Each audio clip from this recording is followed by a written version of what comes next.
we really have to give her something? Hilly don't will give us anything. Do we really have to give...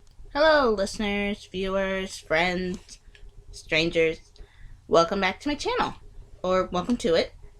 Now, for today, as a kind of small business Saturday treat, don't worry, I'm not pegging my online store. I'm actually going to be doing a cartoon conspiracy theory video that I've wanted to do for a little while now. And we're doing audio because, well, after wearing that rarity hat, my hair is a mess. No, I don't mean it'll give you messy hair, but blah, blah, blah. This theory actually comes from, well, me. I like making my own theories just from observations on different shows. And what we're going to talk about today is Rick and Morty. Just a theory that I made from the very first episode where it's mentioned that Rick has been gone from his family for about 20, 30 years. And my theory is why he left.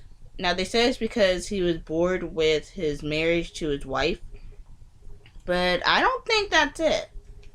I think maybe he left to protect her and Beth, like he did in the last episode of season 2. Why do you think that? Well, for one thing, he has shown a lot more compassion and wanting to reconnect with his family these last couple seasons, and not just being a jerk. Plus, he has been shown to be very nice to Beth. So why would he just leave his baby girl all of a sudden? Another thing that I thought about is, well, he was obviously getting into some major trouble with the Galactic Federation at the time. And considering that they laid an intricate honey trap for Birdman for months on end, he was probably afraid of something like that happening to his real family. So that's why he left. Or maybe he was afraid there would be a giant shootout at his home and his wife and daughter would be killed. I find that this is actually very plausible, and he uses his jerk-ass facade to make sure nobody really tries to break his armor, because he is in so much battle, so much gore. He's had his heart broken multiple times, and he just doesn't want it to happen again. Now, I'm not going to just say that he is good, pure heart all the way through. No. He is a jerk with a heart of gold, since he has been shown saving his family, even Jerry, multiple times. And after all, I cannot blame him for wanting to leave Jerry anywhere or whatever. But here's my second theory. Yes, this is probably going to be a 2-theory video. What if, from Archer. Now, if you guys remember back, my first video in my archives is actually a character deconstruction of Barry Dillon from the TV show Archer. For this, I'm actually going to talk about Sterling Archer and his mother Mallory Archer's relationship. Now, we've seen throughout the series that they kind of have a Norma Bates relationship sort of thing.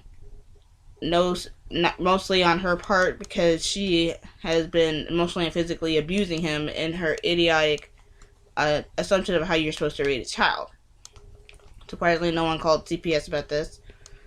But my theory is this.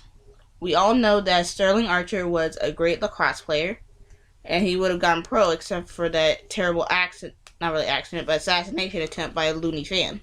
Even so, his grades weren't that high, so he wasn't really looking for really good job aspects. Now, here's my theory. This is the last time I'm going to say this. What if Mallory Archer paid that lady to pretend to be a loony fan to shoot Archer just enough that he'd be injured and would not be able to play lacrosse, but he'd still be able-bodied enough to come work for her at ISIS so she could keep him under her thumb.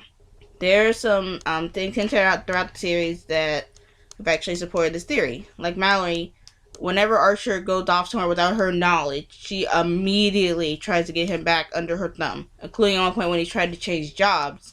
She got drunk, locked him out of his house, all of his finances, and actually sent out a burn notice while drunk, all in an attempt to make him come back to her. What kind of mother does that? One who obviously has some needs to feel emotionally powerful around her son and keep him with her, including after her wedding, though to me, understandable, he did steal a limo and crash and take over another identity for about 3 months. As well as when Katya died and when Lana pointed out that he had a baby and blah, blah, blah.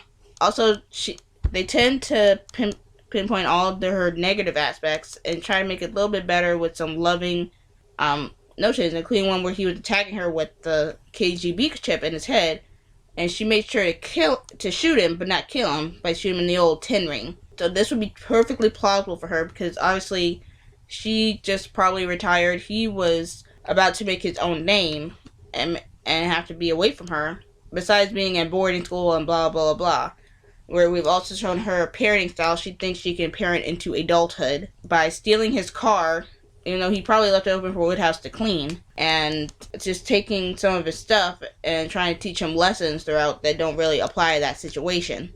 And of course, if she made sure the person shot him maybe in the old 10 ring or so, somewhere that he would still be able to shoot and fight and be a top secret agent, he would still be used to her. And that's also why she called him Duchess, because in her twisted mind, she's calling him one of the most important things to her, the dog, which is why she gave a birthday party. That's why she gave him a birthday party, because now he's magically Duchess. And she will put out all stops just to find him and get him under her thumb, which is why this theory takes place. Thank you guys so much for watching. Click the links in the description and the ones next to my head if you want to see any more about the previous videos that I talked about, as well as the Gravity Falls and Barry Dillon. Thanks. Bye.